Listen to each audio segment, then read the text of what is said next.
Welcome to the beginning of the Let's Play for Mass Effect 3. This is it. And this is going to be a bit different than my other ones because I won't be talking 100% about the core game because my game is heavily modified to correct some glitches and some problems a lot of the fans had with it. So I'll be talking more. I'll be talking more about general ideas, and once in a while I might talk about why I modded it, so I might mention something that doesn't match up with exactly what you're saying. This opening here is somewhat controversial among fans, I know, because of the way it basically spoon feeds you what's going on. I don't particularly mind it, for bringing in new players, although the way video games work, it does seem to me somewhat unbelievable when a game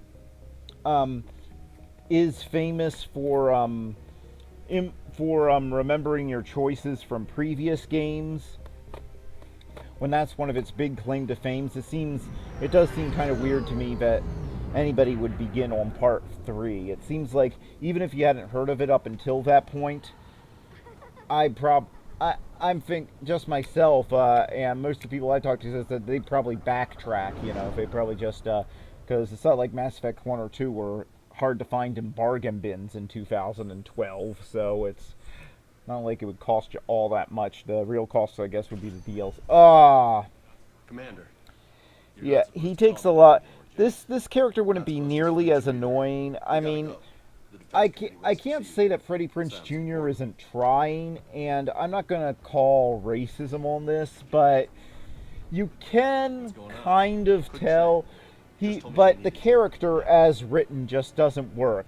He's a cliched muscle guy who just happens to be Hispanic. It's like they decided that he didn't want to concentrate on the established characters, and they wanted a cliched muscle-bound, military guy. And I'm like, fine, but then they tried to protect themselves by making him Hispanic so that they could say, "Oh, you're racist if you don't like this new character." And it's like, it totally backfired because, of course, if you're going to bring race into it, the fact that you're casting one of the whitest guys on the planet, I mean... We're not ready. Not by a long shot. And also, this makes the second time Freddie Prinze Jr. has been involved in the downfall of a video game series that I loved for its story and characters. The first time, of course, being that stupid Wing Commander movie. You've seen how what they plan to do to us. But about this enemy than anyone. yeah, I don't really. This opening, parts of it do a good job, but other parts don't work. Right off the bat, I was feeling a little weirded out here. A lot of people say that Mass Effect 3 was 99.999% good, and then it just had a bad end. And then it just had an ending that didn't work for some fans, and those fans are just babies. I respectfully disagree with that assessment. The first time I played it, I went in expecting to love it. I had paid $90 plus gotten $50 worth of DLC points, and I got it on release day. I got it installed. It took me forever to register it on my internet connection, and I just got this sinking feeling. And that's the first mod. You can see I have a separate video showing off this mod and just how impressed I was. But yeah. First, the fact that I would see this guy instead of one of the pre-established characters, I was like... And it was so obviously not a real Hispanic accent, which I was just like... It just felt wrong in Mass Effect. And then when I saw the redesign they did to Ashley... And here's the other thing I want to explain real quick, before we get into the meat of the game. Is a lot of people, when I complain about women being dressed skimpily and... like comic books and video games, they think I'm being some sort of social justice warrior and talking, and I'm getting offended on behalf of women. No, that's not it at all. I'm not getting offended because of that. You don't have to bring up, oh, women can wear whatever they want or something. No, you don't have to bring up that. No. My problem is when it's a character that's designed from scratch, that's animated, and its animators, you know what it is? It's not that I'm even offended. It's that I'm just feeling insulted. I feel like my intelligence as a man is being insulted. It's like the animators think. It's like the animators and storytellers throw up their hands and say, "Whoop, yep, we know this character is badly written. We know this is stupid. But hey, look, big breast with a zip-down shirt, and no, we're never going to show you all of them, and a huge butt. That all you slobbery men, you won't care about the story. You won't notice anything because you'll be too busy staring at her breasts and buttocks." And it's like, no. First of all, that kind of manipulation, I don't even understand how it was supposed to work in the day and age of the internet, when you can get something 10 times more revealing of an actual real woman just with a simple search, a simple web search. I mean, If we're gonna have any chance at surviving this, we have to stand together. I mean, that's my thing, and so that's why that kind of stuff annoys me, and especially when it goes against the character, like when it's somebody, when you're putting them in high heels for no reason, and you're putting them in skin tight outfits that wouldn't be any good in combat, even though they're supposed to be logical, methodical characters or military characters. I mean, I've been looking through a bunch of police manuals and such, and for research on something that I'm writing right now, and they pretty much all say the same thing. If you're on special assignment, it's a violation of regulations for female officers or detectives to wear high heels on duty unless they're on some sort of special assignment. You want to know why? Because it's considered a hazard to their safety in any sort of dangerous situation, and thus, if it's a hazard to their safety, it's a hazard to the safety of any other officers they might be working with. So it's not just about. It's not a bunch of stuffy shirt men trying to tell women what they can and can't wear. It's about practicality, and it's about the fact that no, it's never just you. You know, if you slip and fall in the middle of like a gunfight off your high heels, you're going to. Then somebody's going to have to come and help you up, or give you cover fire and put themselves up.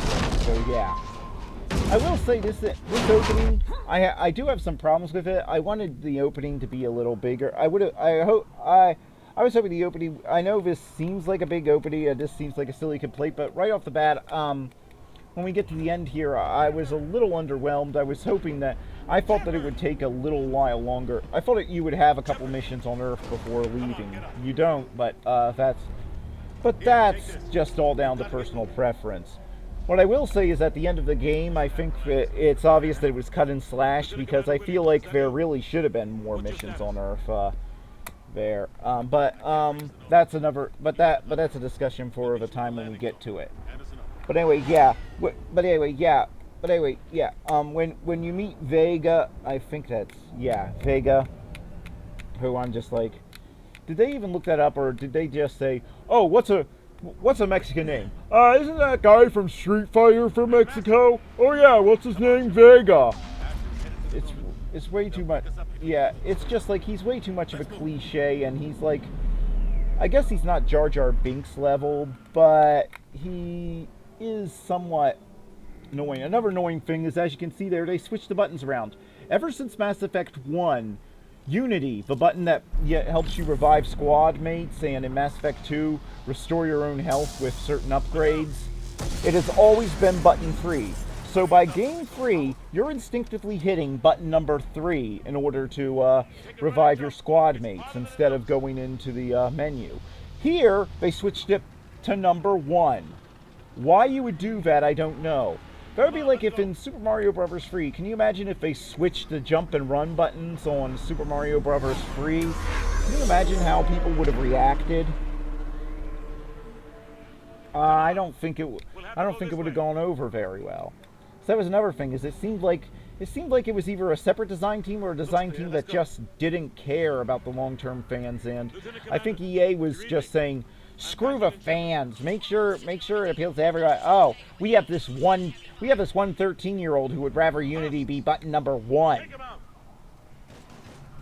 And it's like, did they really expect people to make sense of this whole story while only playing this game. I don't and it's like, why would you? It just doesn't seem like a good business decision to me either, because I'm like, why would you sacrifice long-term fans, for, forcing us to go through... I mean, Mass Effect 2 had a sort of forced tutorial mode, but it was very brief and it got you into it, like, really fast. Here, I'm like, you're explaining to me how to shoot and use the gun. I mean, in Mass Effect 2, they had changed the whole reload system. Mass Effect 1, you couldn't run out of ammo, your gun just overheated and you had to wait for it to cool down. Mass Effect 2, you had to grab ammo clips. So they explained that briefly, and the cover system had been much improved in Mass Effect 2. It was almost to the point where it was completely different. So again, they had the tutorial mode to explain that. Here, they make it completely different. Oh, and don't even get me started on the fact that these locked doors no longer require hacking. I know I complained a lot about the hacking minigame in my movement disorder when I was talking about the last game, but here's my thing. Why even make the door locked? If you're just going to have it, I just push the button like any other door and it just unlocks automatically without my doing anything. You've taken away a sense of accomplishment for me in achieving the game's goals, first of all, which makes anything you do feel somewhat less satisfying when you have the game doing things for you automatically. But the other issue is that why make it locked then? Why not just have it be unlocked? You can't help me. Why make me do that? And that was one of the more emotionally effective moments in the game. And it comes back, and I'm just going to spoiler warning because, well, I get not really for this Let's Play because of course I have a fan modded ending, but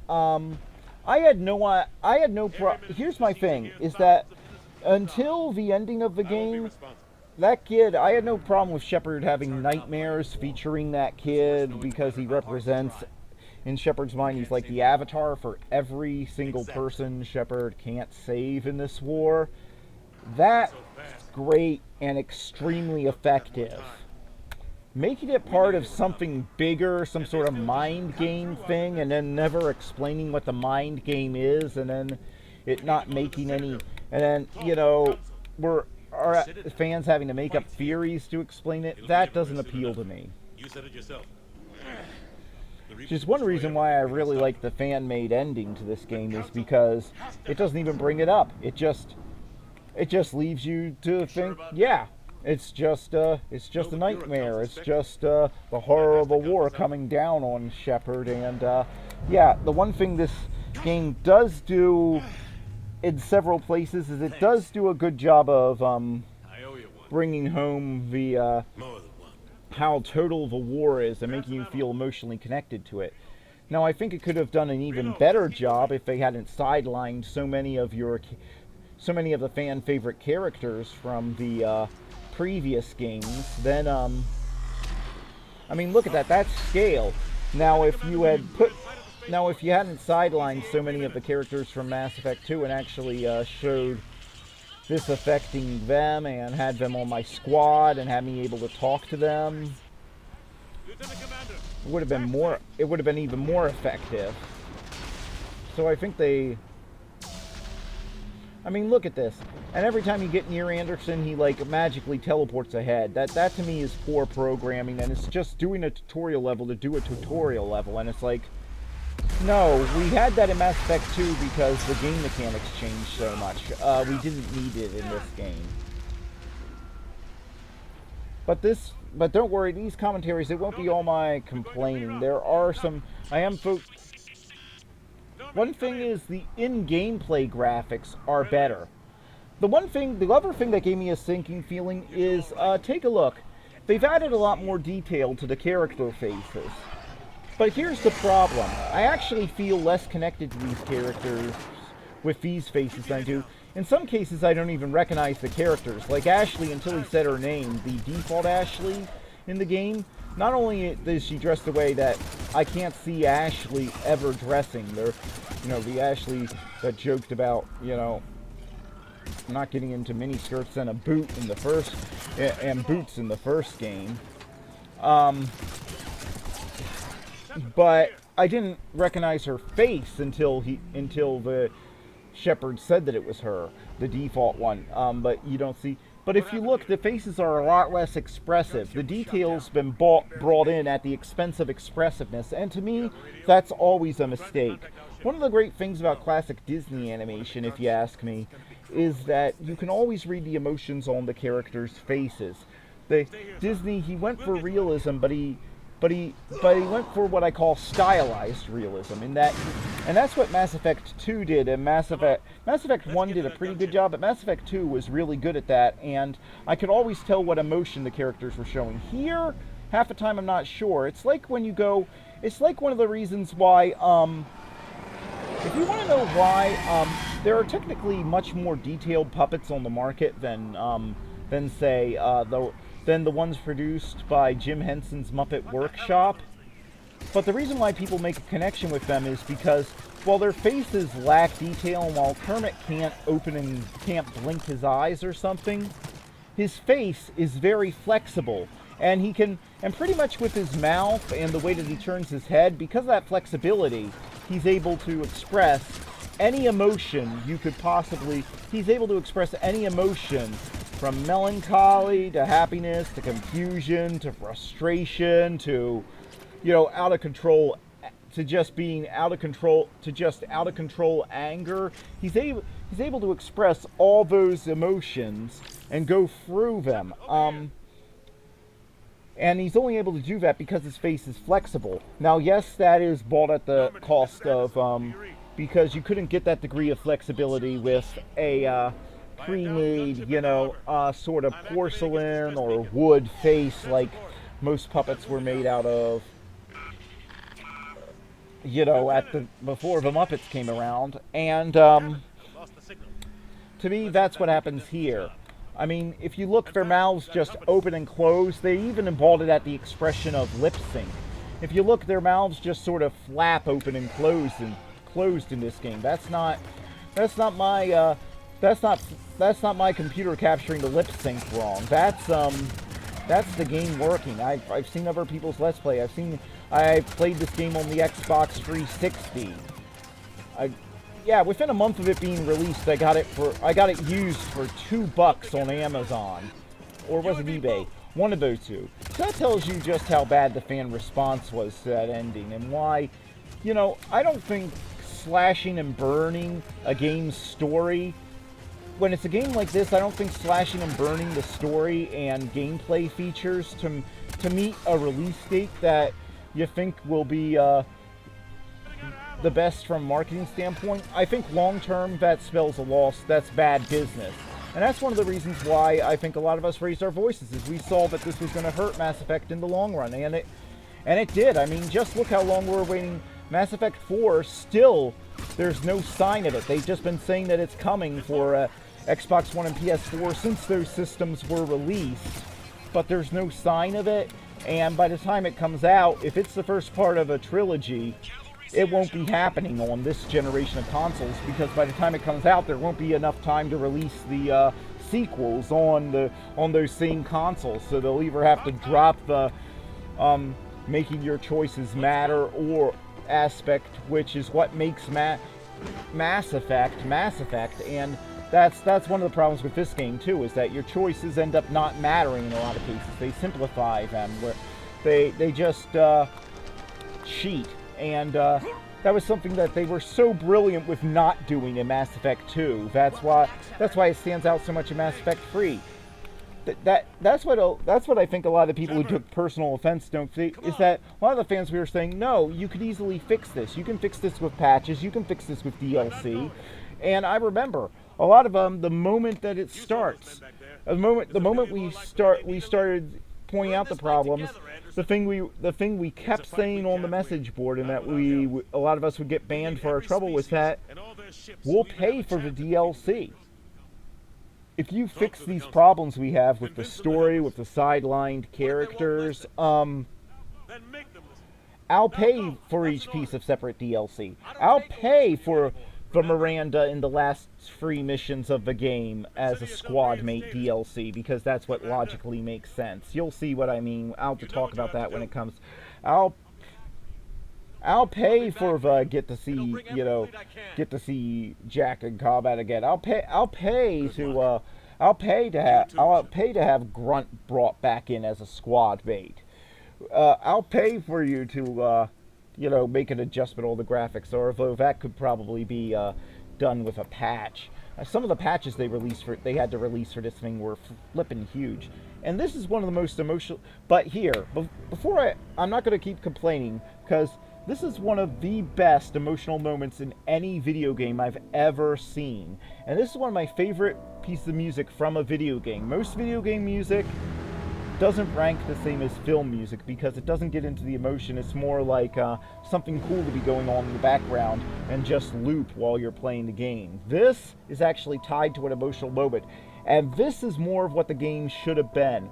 Full of these moments with characters that we knew and were attached to. I mean, can you imagine if they hadn't sidelined so many of the characters that we have been grown attached to since Mass Effect 1, just how effective some of these scenes would be. I mean, and they do it with,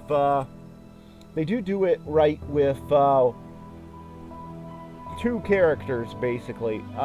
Well, basically 1 character. The other one they kind of get it right, but I'll talk about that at the time. But yeah, this is great. This is great work right here. I mean, just look at this. It really brings home the size of the threat, just how helpless Shepard feels at this moment, and just the fact that, yeah, you have to get everybody on your side. And it makes you feel like, and at the same time, it builds it up so that if the ending had been done right, you'd be like, well, it is done right now. The fan ending on this is my ending. That's the ending I know a lot of fans count as canon, so who cares what the official rights holders say? They're just the official rights holders. They only have the rights to... I mean, EA only has the rights to this because they just happened to buy BioWare after the first game came out. That's it. So, yeah, I'll just say it. I think the fans have more of a rightful claim on stating what is and isn't canon than somebody who just paid... I mean, we paid money specifically to support it. Normally I would wait for the game to come down in price. Paying $90 for a game plus getting a bunch of DLC points. I'd normally go... Anderson wants us to go to the I normally... Yeah, that's what I give it. I give it the raspberry, but I wanted to support BioWare and I wanted to support EA because of how good Mass Effect 2 was. So I wasn't looking for anything to complain about. But yeah, I just thought it was important in this first episode to get out of the way some of the standard issue complaints and some of the controversy. That way I can focus on the good stuff in the rest of the game.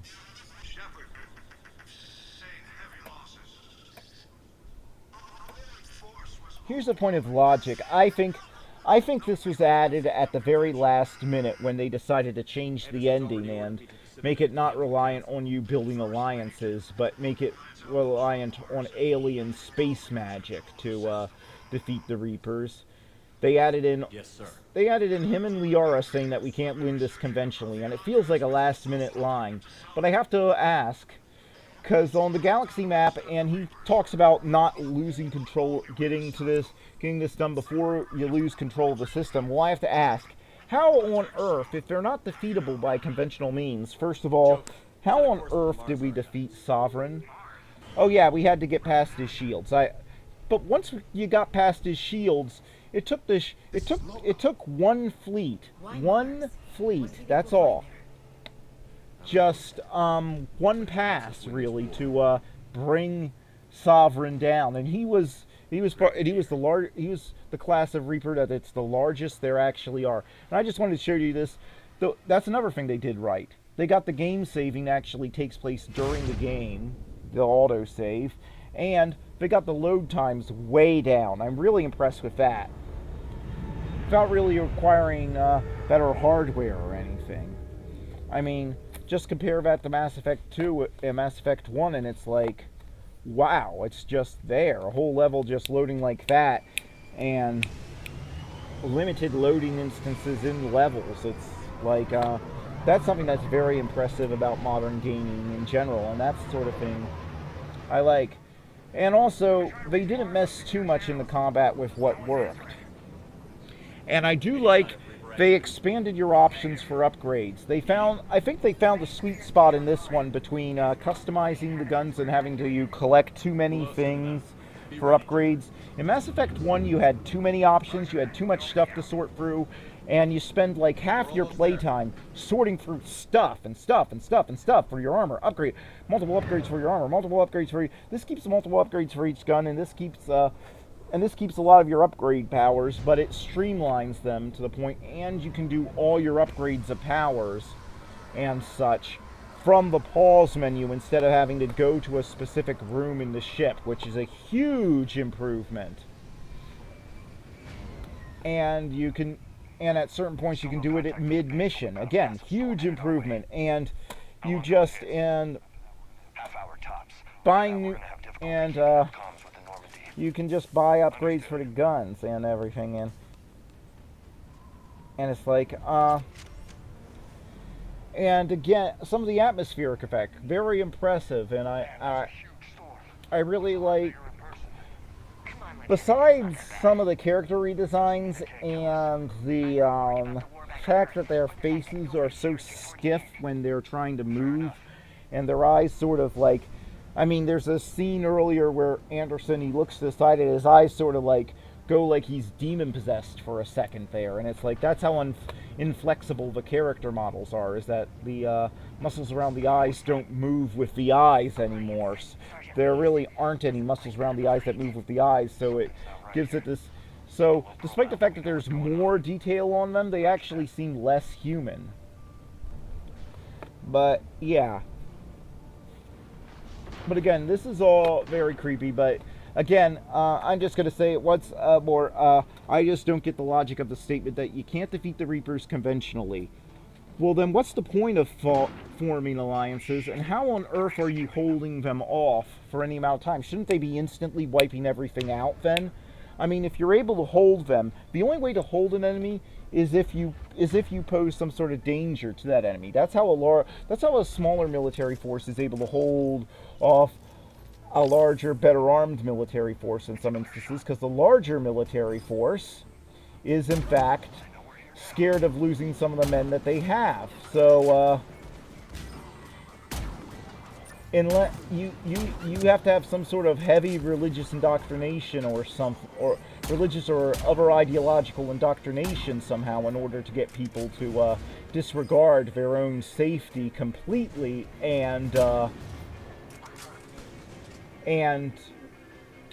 just charge into enemy fire without any fault for their.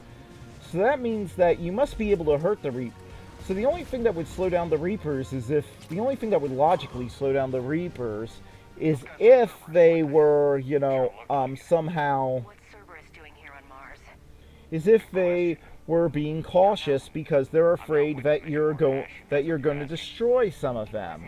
Otherwise, why don't they just charge right through? If you can't destroy them with your weapons, then why don't they just rip right through and just charge? Why don't the Reaper capital ships just charge right through everything and finish it off in a day?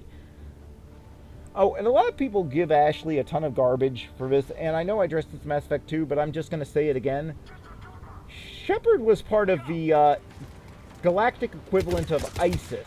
As you can see, it's kind of like the Mattock, only it's a Cerberus rifle, this one that you get at the early point in this game, and it's more of a semi-auto sort of thing.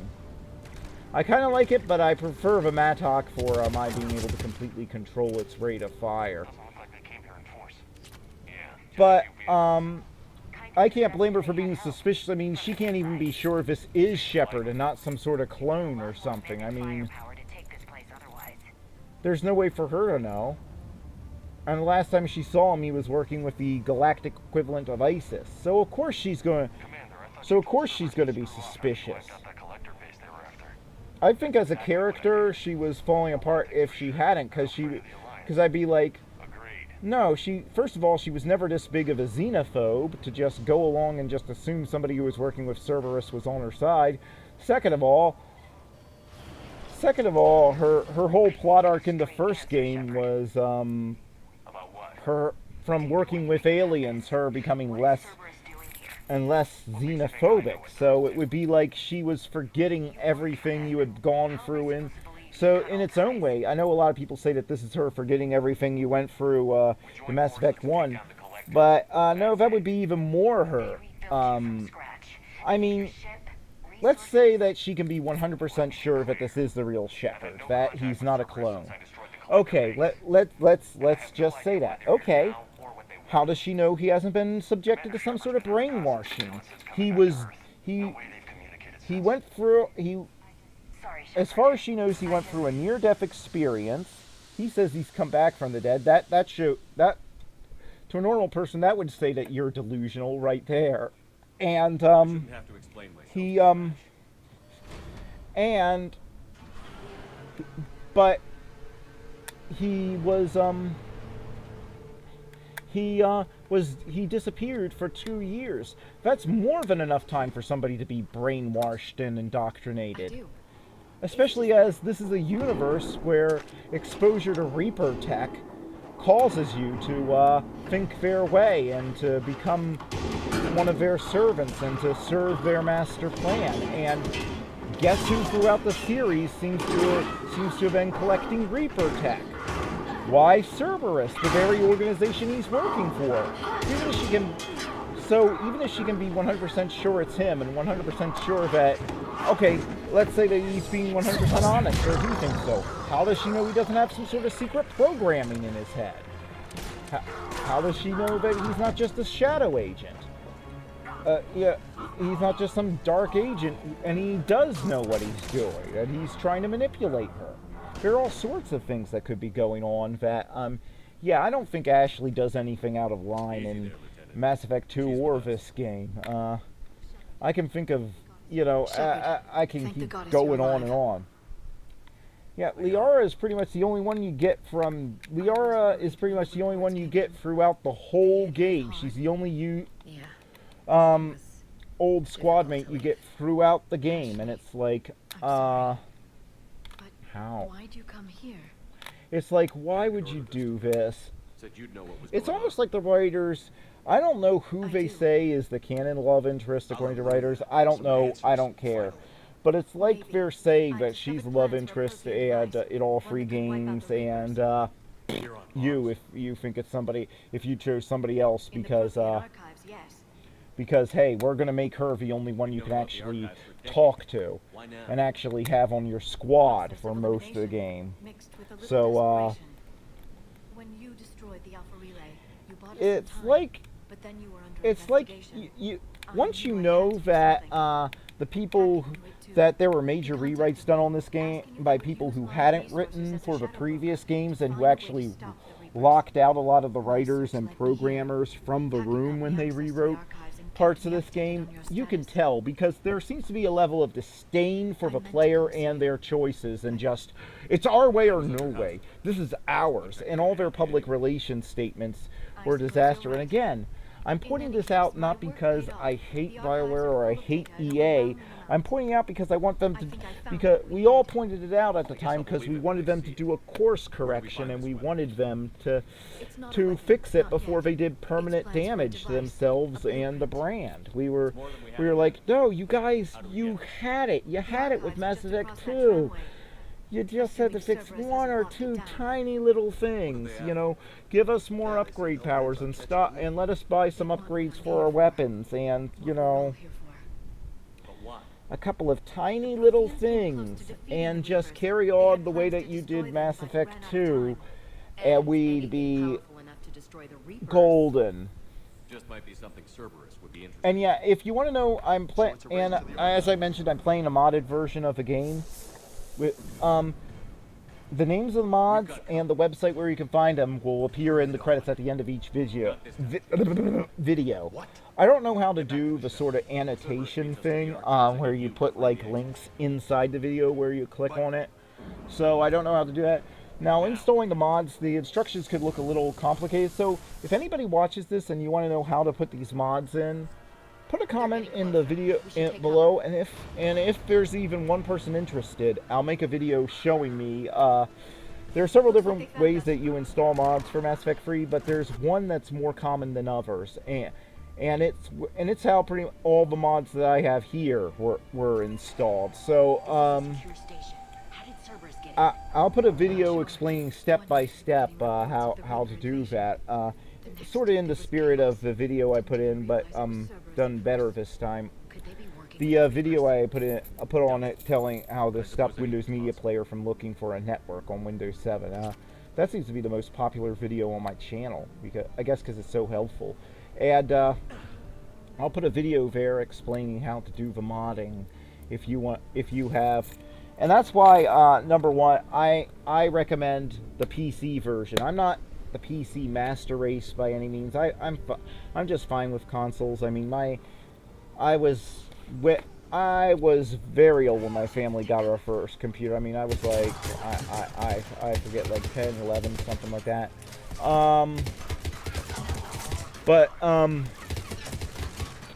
I grew up with first the Vectrex, Atari 7800, and then an NES. And I really wish, my mom at the time, she was getting frustrated with the amount of clutter around the house, and she just she threw out my she threw out the Vectrex when we got an NES, and to this day I regret that. I'm like, no, we had a ton of games, including a game that was sold under a different title.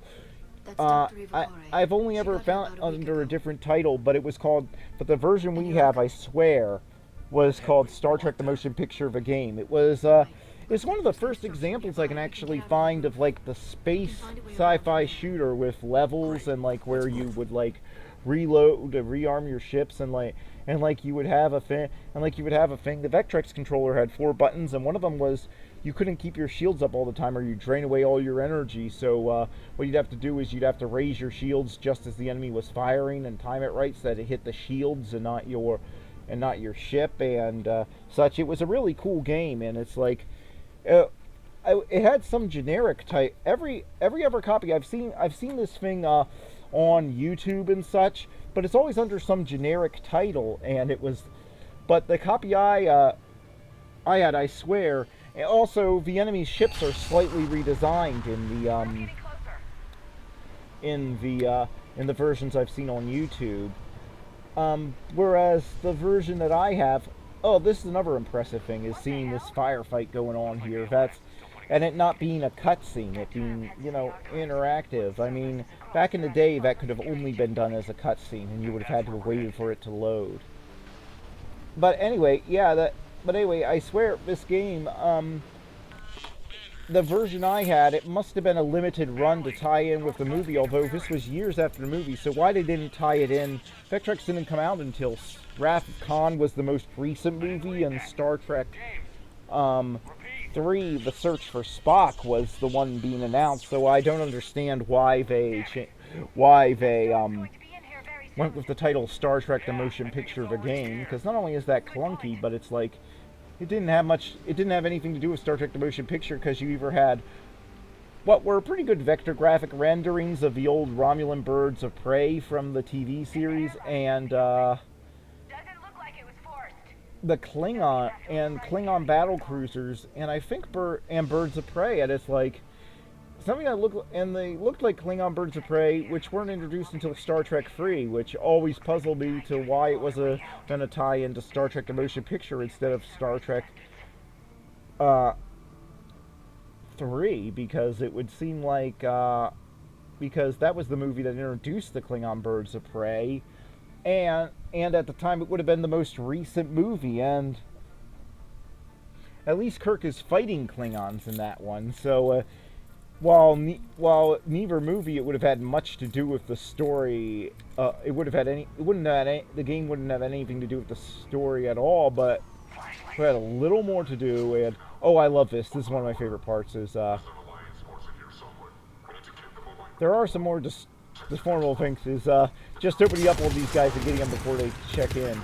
nothing negative happens if you don't take them out quickly, but I just like, but in my head, I just like to pretend, you know, I just like to see how quickly I can take them out, because I like to pretend that, oh, we got to get them before they can raise the alarm, because that's the cool thing to, that's the cool and realistic thing to do.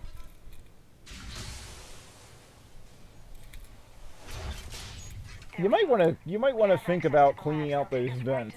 If when you turn on your vents, huge plumes of dust just come out, might be it's time to turn out the it's time to you know, switch out the filter. Our security protocols just kicked in. Everything's locked down.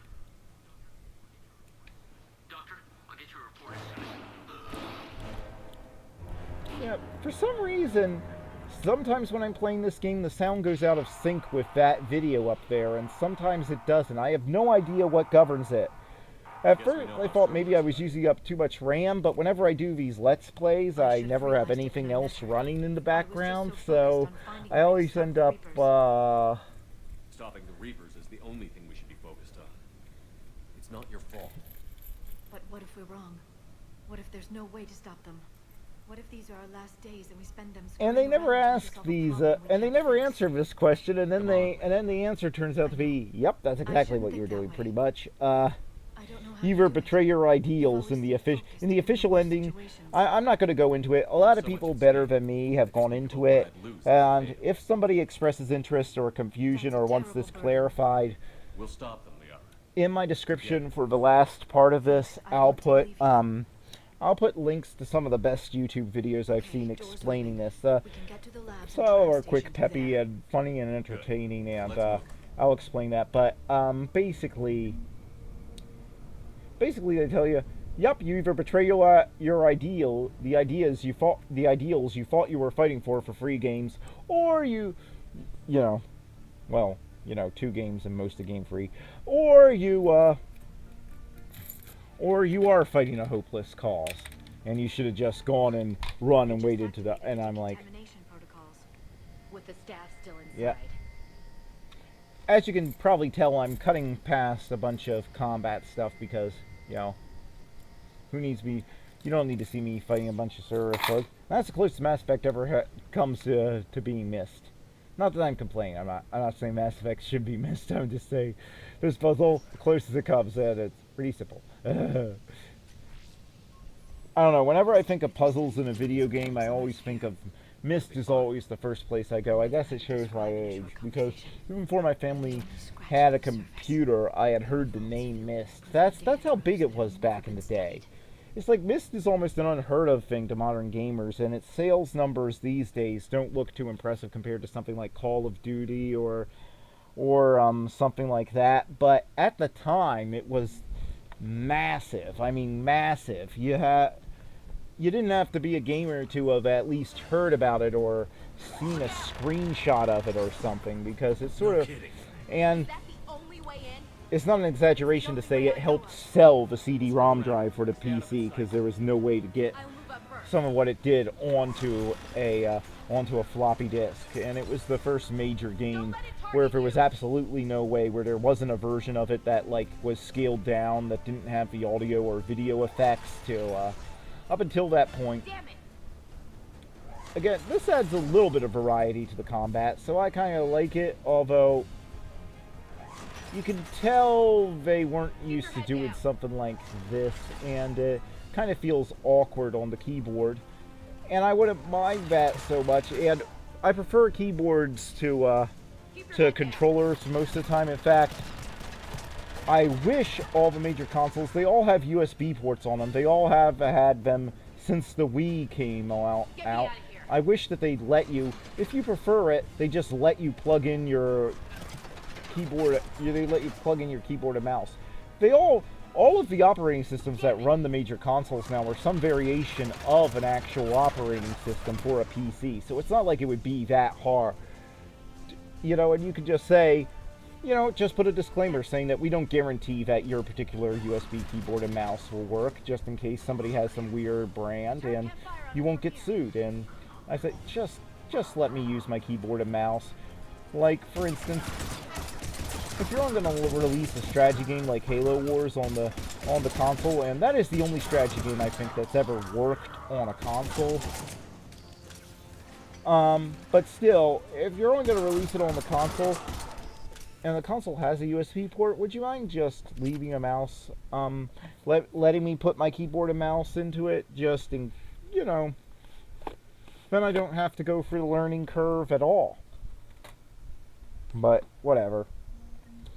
But it's like, for some reason the Mass Effect games are some of the few recent PC games that were on the Xbox 360 and the PC. Perimeter. No one else comes across. And they didn't have a...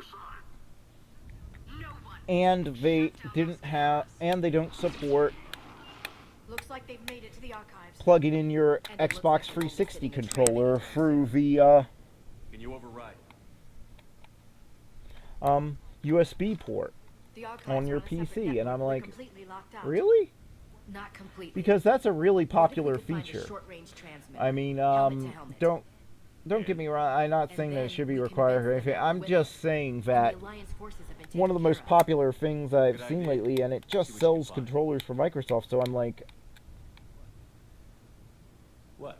did EA really care if Microsoft sold a few extra controllers? I mean, Agreed. if they really Commander, didn't want to I help found something. Microsoft sales at all, then why did they even release an Xbox 360 version of Mass Effect 2 and 3? And why would you got a release it in the transparent on the PC If I can period get where this. it's a Oh, it's not Mac. You have to buy a separate God. version, I think, for Mac, he looks like a husk. because yeah, at least mine just says But they've definitely done something to him. PC. It just it doesn't have anything But about Mac Cerberus, on it, which they is claim to odd have because and they do this to their most of the own. other EA games I have for the PC Could've been you, have Shepard. both PC and Mac. You know, it says PC Mac on the bottom. So I'm like, How can you compare me to that? I don't know what's up with the Mass Effect games with I their don't know limited what you support, are. not supporting Nonsense like USB that. control pads and Is it really you? having that. But whatever, that's not a relevant complaint about That's the not story fair. or that goes on this Let's Play. I'm just I'm saying just that talking is out loud. kind I of don't need you to weird. answer. I doubt there's anything you could say to convince me. I guess I get just the need some feeling time the to get to know PC you again. versions I'm the same of a person lot I always of the Mass Effect games are like the redheaded But if that's what you stepchildren of need, the series. I understand. guess I don't know. Although not as much so as the PS3. For Although understanding. since it didn't even get Mass Effect 1, but I believe that was because of a rights Let's see if we can issue get that and transfer over here. could somebody answer? I mean, I know I've Hello, seen this a is box that says Delta Mass Team. Effect Trilogy, Anybody but I for the PS3, but I've never seen whether or not it actually has Mass Effect 1 We're at the or tram whether it station, just waiting has for extraction. an extras disc and they're just using the same container. They're just using the same artwork as the trilogy release for the Xbox 360. If they didn't, they'll figure it out soon enough. We should get in position. Flank them when they get off the tram. Wow, you think of the most basic you think of the most basic numbskull tactics. Good thinking. I can see why they made you a lieutenant commander. There's little moments like that that I'm like, really? Writers, did you look at this before committing it to? Oh, and Ashley just had a line. I talked over it, but so I missed it. But to me, it shows the degree of the lack of care. Ashley says, "I'm just talking out loud," as opposed to what? The only thing I can think is that the writer meant to write, I'm just thinking out loud. Because she said something she didn't mean for Shepard to hear, and then she apologizes by saying I'm just talking out loud. Well, yeah, you're talking out loud to me. What does that mean? Not really. But anyway, and it's like, did they actually direct the actors and tell them, hey, you're only going to say what's on the page and you don't change it at all? Because I think instinctively my head, I think if I saw that there, I'd automatically, at least knowing how my brain works, maybe I'm not normal, but the way my brain works, the first time I would be recording the line, the first time saying it and saying it into a microphone, I would look at that and my brain would automatically correct it, and the words coming out of my mouth wouldn't, no matter how it was written as I'm just talking out loud, the words coming out of my mouth would be, I'm just thinking out loud, because that's what I say. And that's what humans, you know, say. So it's like, I'm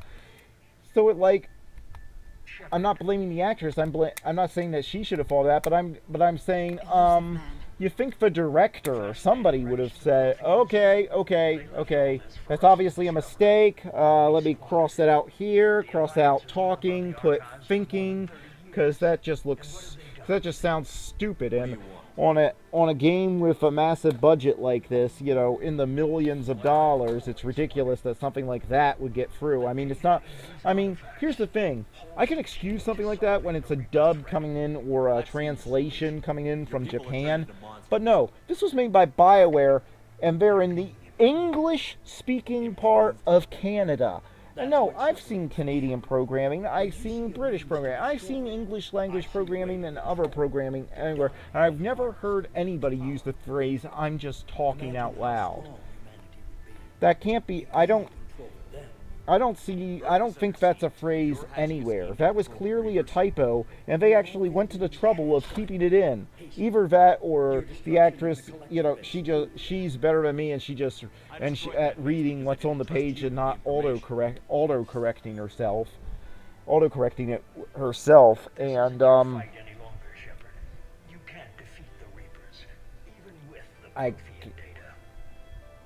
really, because Give me control of the resources, and I'll stop them. You'd do better than most, but the odds aren't in your favor. More importantly, I don't want the Reapers destroyed. We can dominate them, use their power. Yeah, so here's the other problem with the ending. The ending offers you 3 options. You've gone too far. The Reapers will kill us all. One of them is kind of morally objectionable when you realize that starting with this game, they're sort of changing the focus of what Mass Effect is about, from being about more of existential dilemmas of the problem of existence and you know, staring into the heat death of the universe and such and you know, wanting to exist forever and such, to making it about race relations. So Destroy is kind of objectionable because of that. Interfere with my plan, Shepard. Synthesis, which is the ending BioWare tells us is the good ending, is The data, it's not here. objectionable because it was the plan, because it was Saren's plan back in Mass Effect 1, and it's the one that we went to so much trouble to stop. So now you're telling me that all these millions and millions of people wouldn't have died if I had just let the villain go about his work in Mass Effect 1? Well, shit, that makes me a jerk. And then Control is the Elusive Man's plan that you spend all of this game fighting. So it's like, yeah, you're given 3 options at the end, and all 3 of them are morally objectionable in some way. Either the games themselves have gone out of their way to say that they're morally objectionable, or your first gut instinct is to want to vomit when you hear Destroy. I mean, especially since it's like, you'll destroy all synthetic life, and there are synthetics on your side by that point in the game, and I'm like, what? Isn't that objectionable? You're framing this as a race thing, you're framing this as organics are one race, as it's about what 2 races do when they get into conflict, and you know, and what they should do. And it's like, so you're telling me the ideal solution to any sort of racial problem is either all races merge into one with no genetic or personality or cultural differences. Either one race has to actually enslave the other, take away their free will, or one race has to totally destroy every outlying remnant of the other. Even if the you're talking to is the even if the race you're talking about, the only enemy in it is the most extreme wing of that race, you still have to hunt down and destroy every last remnant, which is what Destroy does. So it's like, no, that all 3 of those make me sick. So yeah, But yeah, I thought that was the perfect time to bring that up, simply because the Elusive Man bringing it up there, it frames it that you're fighting, you know, somebody trying to control the Reapers for the whole game. Yes, Cerberus ends up being the main antagonist much more than the Reapers. It's like they couldn't figure out how to do missions where you were fighting Reapers and still had their ending where they say that you can't defeat them. Oh, and good job, James, because, yeah, that information we needed was on a disc. You know, that shuttle couldn't have gotten far. The Normandy could have easily cornered that shuttle. All you had, James, you were closer to the Normandy. You're obviously outside the storm. So why don't you boost the transmission, call the Normandy, and between the two of you, corner that ship, and then sort of like herd it into the Normandy's docking bay, instead of, I don't know, blowing it up, so that you not only injure me and my squad, but, you know, he's awfully lucky she somehow, the disc was somehow kept safe. The disc that's key to saving the universe. Because, yeah, most of the time, because for most means of keeping computer data, I'd assume that sort of crash would, destroy it. And this is the other thing I object to. You finally get Ashley back after just having that cameo in the first game, and you clearly have a lot to work on. And I don't mind you having an injured squad mate, but why did it have to be the one that they thought that they only had as a cameo in the last game? Couldn't they have had it be, I don't know, anyone else?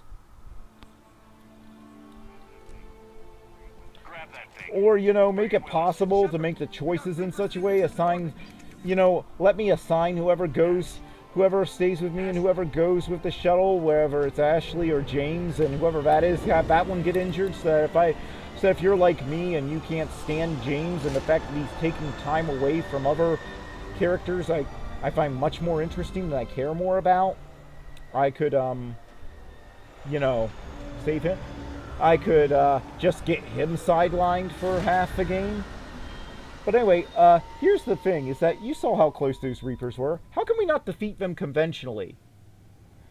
We have weapons that, according to the Codex, will hurt Reapers, and either the Reapers are willfully ignoring us because Shepard is on the ship, and they're programmed to ignore it because he's special in some way, or they can't detect the Normandy stealth system.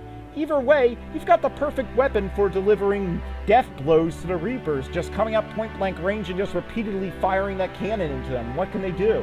If they're programmed not to attack Shepard, then, you just shoot them until they die. If they can't detect you, well then, you fly up, shoot them, Mass Effect core away, activate your stealth system, come back to the system, shoot them again, and so on. It would take a long time, but that still gives you a chance, and start building more ships with the stealth system.